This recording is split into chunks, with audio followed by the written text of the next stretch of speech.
A very cheerful morning, everyone. Welcome to the webinar on Soft Skills, Essentials for Personality Development. We've all heard this term in modern times. Before we would delve deep into the discussion about this term, I would like you to ponder over the genesis of this term. Is it a new term, or it has its genesis in some ancient period, or if we can guess that it's a traditional term? Yes, it is a traditional term.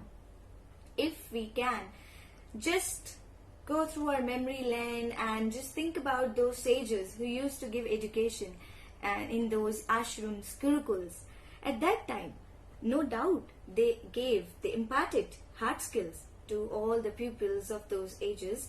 But one thing was incessant, that was the inculcation of soft skills. They might have used some different terms at that time, but they used to teach them. They used to inspire them. They used to inspire them with their own personality, with their own aura, which students used to imbibe. That is why we call them inspirational figures, right? Those people were so resourceful that they taught them. They taught all the students to live a life in all sort of conditions. In this way, they continuously gave them knowledge, bequeathed them all those desirable skills which were the prerequisites to nurture a congenial society. Those sages themselves, they were disciplined. They always fostered self-discipline, right? They never taught their students to be mechanical or to be so much heartless. No. They always fostered politeness, patience, and at that time even the reinforcement and rewards were given on that basis, right? If a student speaks the truth, or they were gallants, if they show their bravery, and with bravery, if they actually showed consideration towards society, then they were awarded. So what was that? That was a kind of quality they were nurturing. Those qualities, in the modern terms, we call soft skills. That is the self-development skills, or we can say life skills. So if we need to define it in formal terms, soft skills, a very popular term which is used to indicate the personal transversal competencies with which we are able to talk to, we are able to communicate, share our thoughts with the society, with the surroundings, or with our near and dear ones. So in this way, soft skills are essential. A famous definition of soft skill, which comes from a Nobel Prize winner, James Heckman. He says soft skills predict success in life. Of course, this is true to the core. How? Like if a person, he attains a degree, be it engineer or any other degree. There are thousands of engineers, I think we can see, every year we see. But how many of them are able to get success in their life? Very few. Why? Because they don't have some certain soft skills which are required for that particular job. Every job, every profession needs some type of soft skills. We all are teachers, right? So being teachers, there are some particular soft skills which we are supposed to be good at. It can be good communication, it can be confidence, it can be patience, perseverance, politeness. We need to be humble when we talk to our students. We need to be a bit lenient as well. So this is our ability being a teacher. If we can foster these soft skills in our personality, only then we are able to foster this in our students, right? So in this way we can say that soft skills are those interpersonal traits, interpersonal skills which affect our relationship in one or the other way. Many people we come across daily, but how many of us just memorize all of them? Just a few with whom we have a very good connection. Moving on, hard skills and soft skills. If we really want to know about soft skills, then we must know what exactly hard skills are. Well, hard skills, I am just showing you an illustration in which you can see some engineers are going, and that is a profession, of course, and on the other side an orator is just speaking in public. So what he's doing, he's speaking, he's communicating, right? It might be his skill, but it is his soft skill. How? He can be a leader, he can be a teacher, he can be a mentor, or he can be anybody who is speaking and delivering a lecture. But with what conviction, with what confidence he is doing it, that makes him unique. But as far as we talk about hard skills, well, hard skills are those abilities which we acquire through formal education. The degrees we do these days, that is a particular job line we decide for ourselves when we move on, right? We get a degree, someone becomes a doctor, or somebody becomes a teacher, or many such professions are there, right? So these are the proficiencies, or these are the competences of an individual which are necessary for a particular job. We can get it through formal education, right? Formal training, online courses, daily practice, all these things. These things we acquire through a particular training. Now, there are the examples of hard skills. We learn IT skills, marketing, project management, right? We learn so many things, I would say, with a proper professional line of course. We follow that. These are hard skills. Soft skills, on the other hand, are the composition of those skills which are beyond the strict demands of a profession. A shopkeeper, a teacher, a doctor, an engineer. These are their professions, but at the same time, these people possess some soft skills which are beyond their profession. All of them can be polite, all of them can be rude, all of them can be resourceful. Here I would like to quote an example or an instance, I would say, which I have just watched on television recently. During this lockdown period, I came across with the news, and a person, he was from some office field, some IT field, and he started selling vegetables just to earn his livelihood, of course. So people started making fun of the period that we don't have earning, and that is a reality, of course. But what I could see, that person, he was actually resourceful. He did not make himself static at one place, that if I'm not able to do my job, I'm not able to earn. No, he moved on.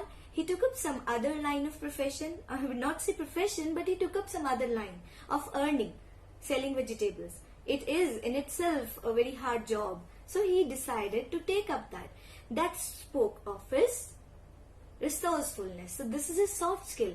Had he been a person who just was like, no, I cannot earn this, no, I cannot go there, how would I sell vegetables? He would not have been able to earn his livelihood.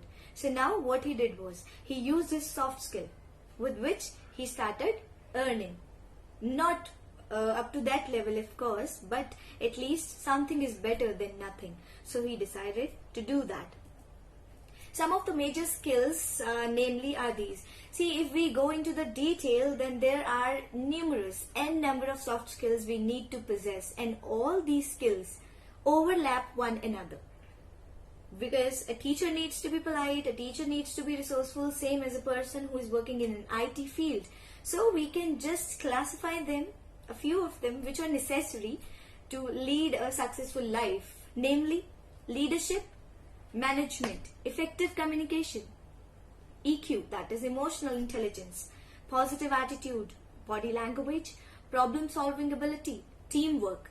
These are some of the skills which we require to attain an enhanced, or I would say a groomed personality. If we can call ourselves that yes, we are confident enough to be with the society, and yes, to impart some knowledge to our society, then these are some of those major skills which we require.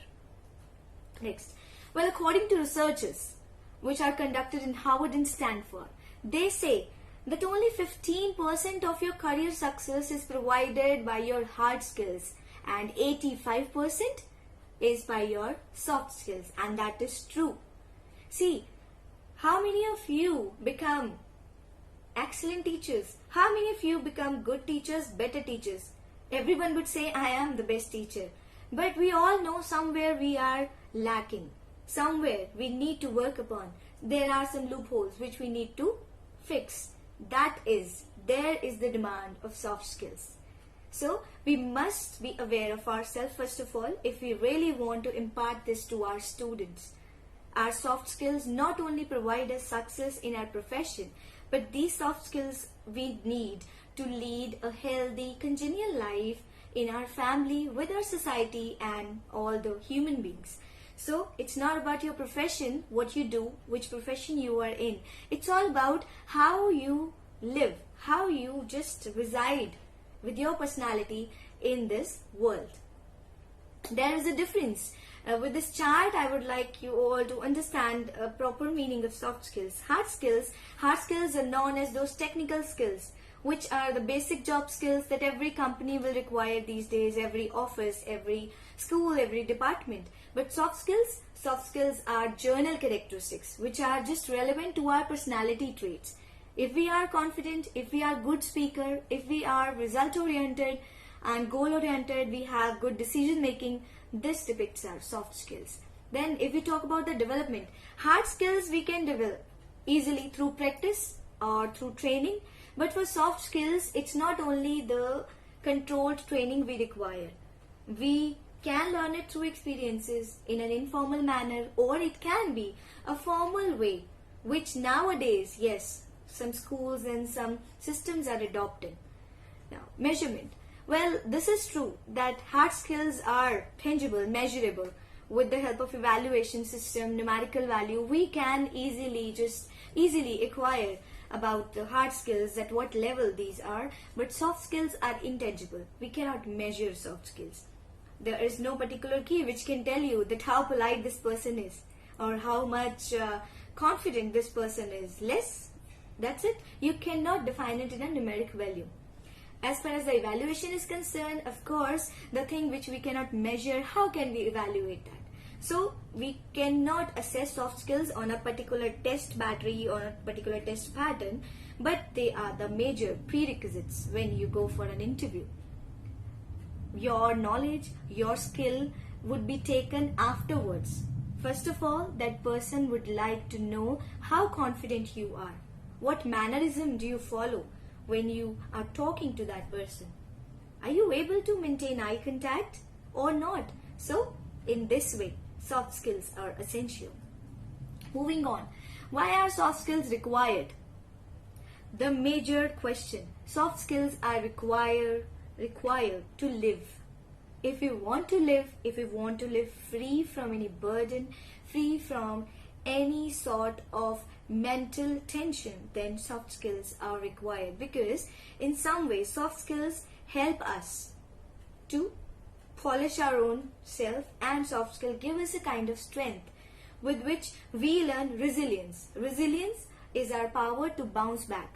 If we just come across utter failure, then somehow when we bounce back, we come back with the confidence that is done with our soft skills.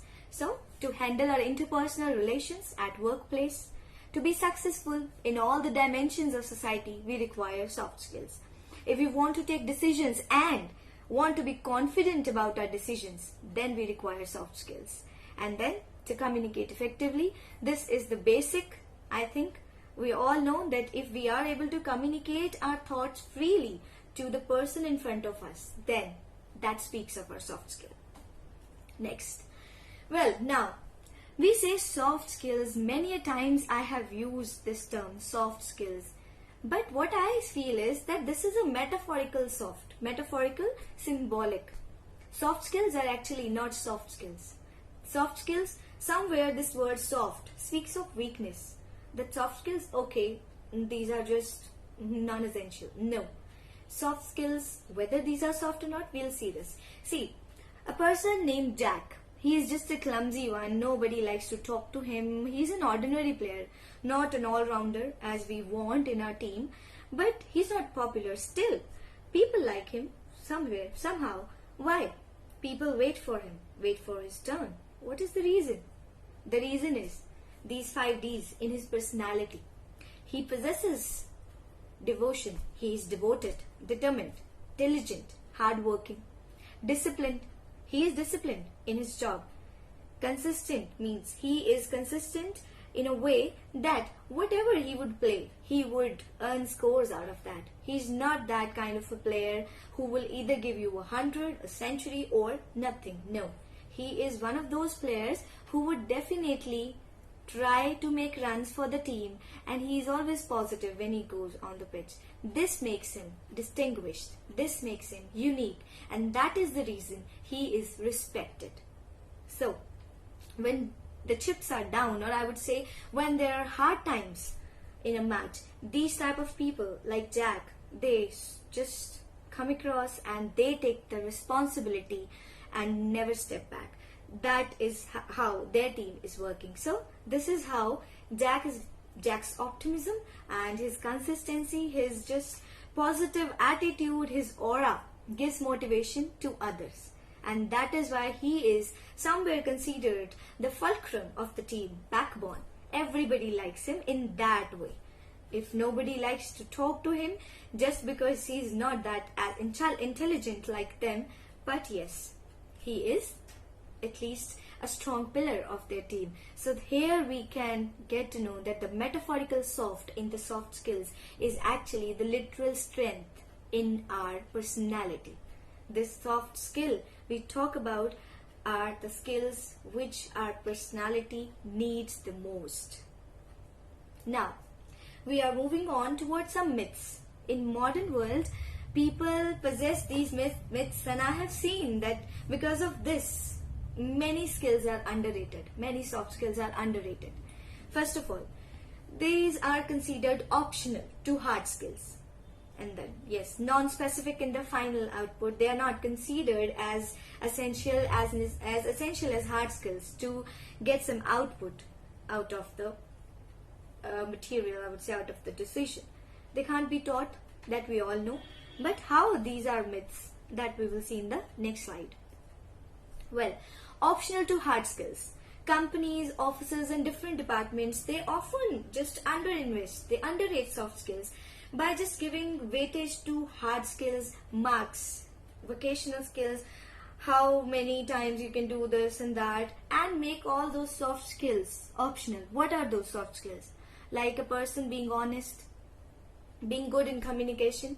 They will say, no, we want a person who could just get this much of result. No. Soft skills are equally essential. If you are looking forward that yes, this person attains this much of qualification, this person attains this much of experience, we must look forward to see whether that person has learned something from his experience or not. Sometimes an experience of 10 years, 20 years cannot teach you something which you can learn in just one day.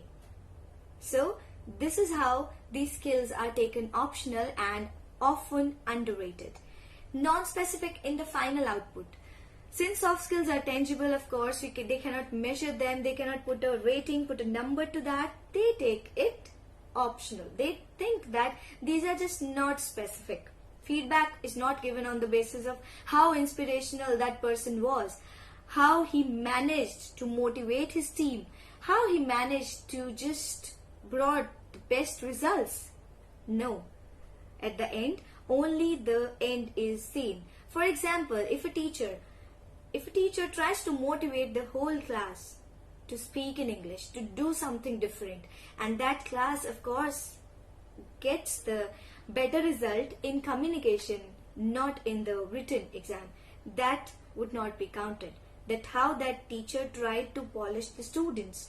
Only the marks of the students would be taken as a criteria that yes, this teacher has given us 100% result and this teacher has given us only 70% of result, regardless of those 70% students shining in the society. No.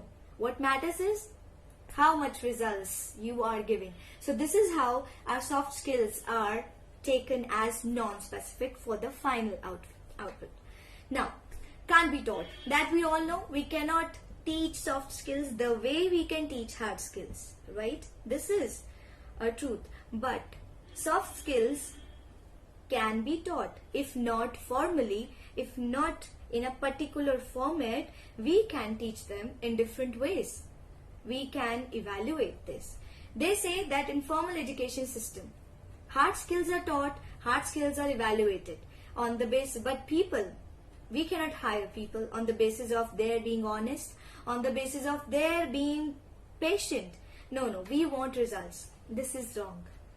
People with a patient attitude, people with confidence are always an asset. Nowadays, we can see these changes, these are emerging, but not at that pace as they should be. Right? Some people are acknowledging these days, I would not deny it completely, but we require to pace up. Facts about soft skills. Now, as I just told you about the myths, there are some facts which are just counteract those myths. Undoubtedly, soft skills can't be taught formally, but these can be acquired. Yes, of course. Soft skills can be acquired in many ways. Just because we cannot measure them doesn't mean that we cannot improve them. We can improve them. We learn from our experience. From one bad experience, we learn not to do it. What is this? This is, we are acquiring, improving our soft skill. If I did something wrong in past and I know that yes, that was wrong and I had to bear the consequences and the repercussions in that case, what I would do? I would just next time avoid that. I have learned the skill to avoid. I have learned the skill to avoid where it is required. So this is how I think I can improve upon my skills, and if I can, anybody can. Soft skills, people say that they are innate. We cannot give them importance. Soft skills are not inborn.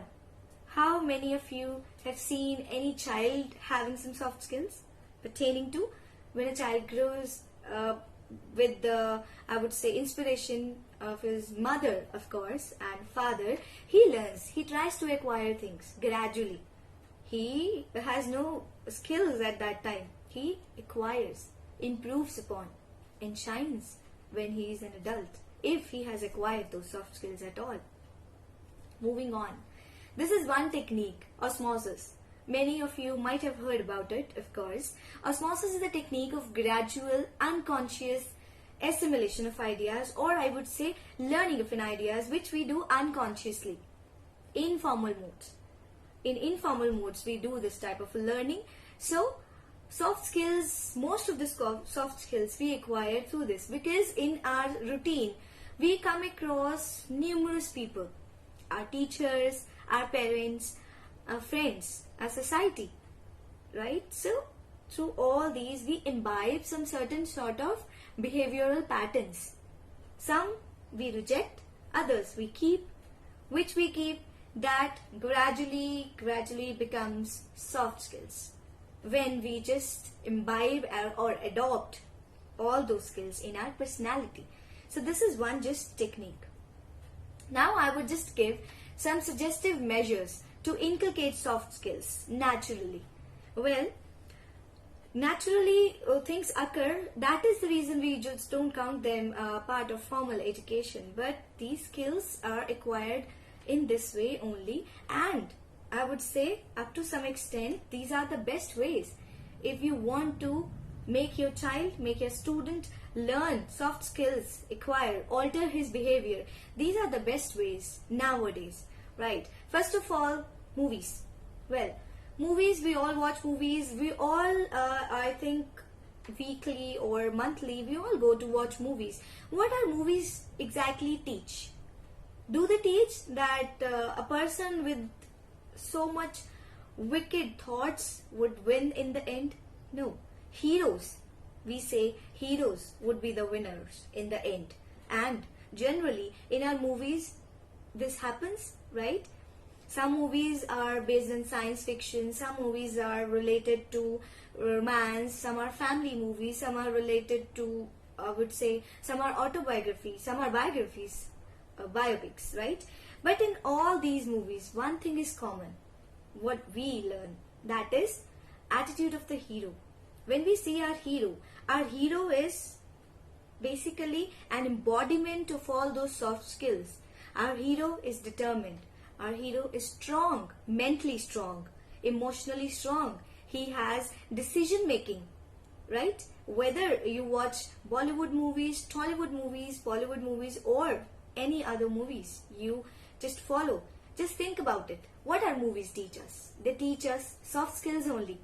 We just try to be like them. That is, we just want to be respected in society like them. That is what we are somehow acquiring their behavioral patterns. That how we can acquire that, or what type of people are liked in the society. This is how we can improve upon, or a child can improve upon. Then comes didactic stories. The stories with meanings or a message. I still remember in my childhood I used to have a book of moral education, and I loved to read that. There were so many stories which, what these stories teach you? Discipline, they teach you perseverance, they teach you confidence. You all might have heard a story, Thirsty Crow, right? What that thirsty crow is symbolic of? He is symbolic of that determination with conviction. He was just collecting the pebbles so that the water would come up and he would drink, right? So that, what that speaks of. We can add on to that patience, hard work. We can add so many things. So such didactic stories can definitely help you imbibe, help a child, help your students imbibe some soft skills. Next, comic books, which I think kids of modern world like to just watch. They are not reading these things, of course, nowadays, but these are a good medium to make them follow, make them adopt a particular characteristic of like that particular star, whomsoever they are following. Then animated series. Nowadays there is a trend of animated series, and kids of this age, they just love to watch their heroes shining, winning, their confidence. In olden times also, like when I was a child, I also loved to watch these heroes and I would love to become like them. So this is another good way to teach or to improve soft skills. Last, books. Books are the treasure of knowledge. We all say this. Books are definitely the best way. If you want to learn, if you want to acquire, if you want to just attain those soft skills naturally, you read stories, read more and more, and then see a difference in your own personality. Next, Ramayana, a clash between virtues and vices. Now, why I have written this? Because during lockdown, I got a chance to watch Ramayana, and I have watched it from first episode till the last one. What I realized from this epic is that in this epic, the characters, they just spoke of all the soft skills. There was no hard skill, which I think we could just learn from Ramayana, but we could learn so many soft skills which we need in modern world. You must have experienced it that the children of this modern era liked Ramayana series very much. They were glued to the television screens when there was a time for Ramayana or even Mahabharata. So what was that? Because they were liking all those qualities which the characters of this epic possess. They liked the character of Lord Ram and all the other characters. Even the wicked characters, the negative ones, are also given equal appreciation because they liked their discipline, they liked their conviction, they liked the way they were just man of word, right? They were just men of word, I would say, not a man of word, because if I talk about Ravan and the other characters on the opposite side, no doubt they were vices, they were symbolic of vices, they were wicked characters, but they had many, I would say, many qualities where I can feel that no, these people are the men of words. They fought for a particular time, there was a discipline to follow, and then they used to go back, and then again the next day there was time, when there was time for fight. So somehow from these epics, I think we can learn so many things. We can learn idealism, patience, fraternity. We can learn how to live in a society, how to be calm, how to be pleasant, humble, decent, right? Pure-hearted. So you come across with many such characters, in Ramayana. Moving on, Mahabharat again. It was a conflict between ethical and unethical. Again, it taught us so many lessons of life. I think whatever we've learned from this epic, it is very much applicable in our modern life. Very much. I could feel the affinity with Mahabharat. So I just thought of putting it here because I think that yes, if I can observe it, many of the people like me can observe the same, that Mahabharat has taught us so many things, especially soft skills. Both these epics are the classics of our culture, and from these classics we could have the idea of soft skills. And how can we deny that soft skills are not at all important? We cannot. That is wrong. Soft skills were with us, soft skills are with us, and it would remain throughout our life. If we really want to be successful, we need to work upon that, and we need to definitely give weightage to that. Next, characters. Let's see. Now I have just clubbed all the characters of these two epics and how they were the epitome of all those desirable social skills, soft skills. Now, we can see the example of idealism, we can see the example of fraternity, obedience, optimism, perseverance, determination, punctuality, and many more. This is only because these were the characteristics with which a person was known at that time.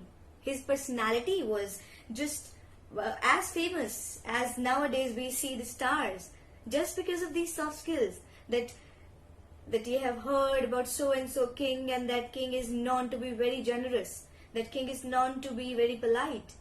We all know about these things. I don't need to, I think, go much in detail about it, because we all know, we all are aware of these skills and how at that time the kings of that age were taken as, or they were famous for. Now I could only suggest some collaborative ways to improve soft skills. See, we cannot go into the extremes. We cannot use all the time, we cannot use formal means, or we can even just directly, we cannot go to the informal means. We need to use some collaborative measures with which we can think of imparting soft skills to kids, to our students, even adults, and even the students in their teenage. They can learn soft skills because this is the need of the hour. We need to work upon it, and if we would understand the real importance of soft skills, only then we would be able to be good at it, right? So here it is. Family, the first school. Well, our family teaches us so many things which we always overlook. We always say, you must have heard in serials when people say, in Hindi they say the word sanskar. This is a particular person comes from this family, and this family is a very noble one. Why we say that family is a noble one? Because of the sanskar they follow, or I would say those particular skills they possess, whether it's a heredity or whatever it is, but they follow a particular tradition. So if a family teaches a child that yes, you're not supposed to do this because this is against the norms, this is against the ethics. If you can put in the child the ethics which are required, I think the best way to teach a child. Next, support of veteran people is essential. I think you all would agree with this. In our life, we all come across with such people who just leave their imprints in our mind, and those veteran people we always look up to whenever there is any problem, or we are just somewhere confused, or we are somewhere in a midst of something. At that time we just think of that person, and we just think whether to take advice from the person if he or she is available, or we just try to empathize that how would that person might have solved the problem.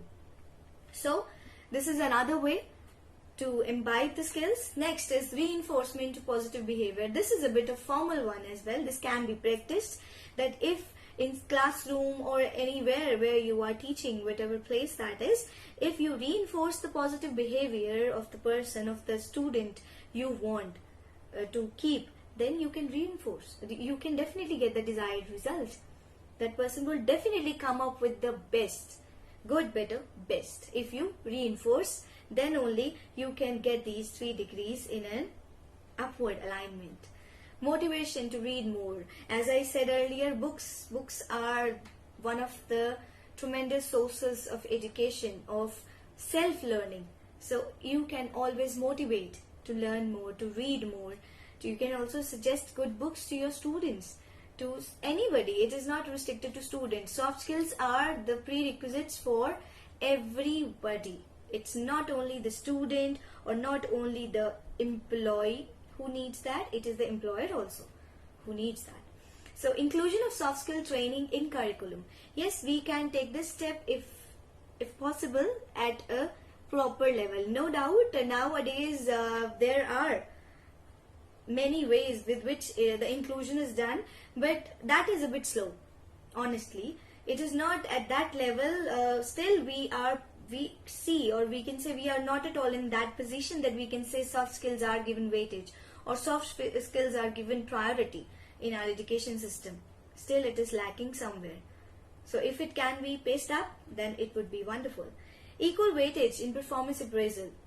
Of course, see, performance is not only measured on the basis of you got this result. How you got the result, that matters. I think the recent movies also teach us the same thing, especially the movies made for students, to make them learn something new, something big, to make them feel motivated, encouraged.